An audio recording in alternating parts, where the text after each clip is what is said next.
Alors déjà, pour qu'un pacte d'associés existe, il faut déjà 2 associés minimum. Donc le pacte d'associés, c'est un contrat qui va être confidentiel, mais également facultatif.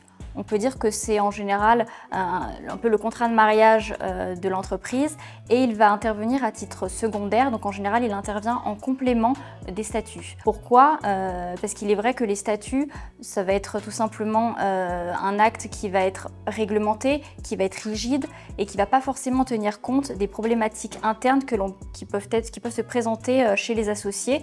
A l'inverse, le pacte d'associés, lui, il va être beaucoup plus souple, il va être flexible et c'est pourquoi il va vraiment organiser les relations internes entre les associés. Il est important en tout cas de faire un pacte d'associés en parallèle des statuts.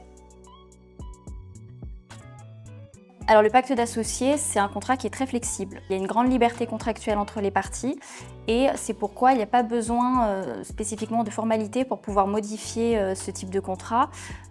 En général, il y a seulement besoin de l'accord unanime des signataires. Alors dans ce type de contrat, on va retrouver diverses clauses qui vont être inhérentes à l'entrée ou à la sortie des associés, mais également à l'évolution du capital social.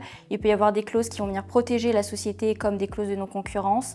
On va retrouver également des clauses d'exclusivité.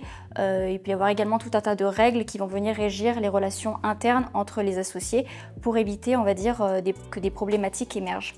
Donc on va dire qu'en règle générale, le pacte d'associés, ça va être un outil d'une grande stabilité qui va permettre d'éviter de nombreux litiges. Et c'est pourquoi il est très important, en tout cas, il est vivement conseillé d'en faire en parallèle.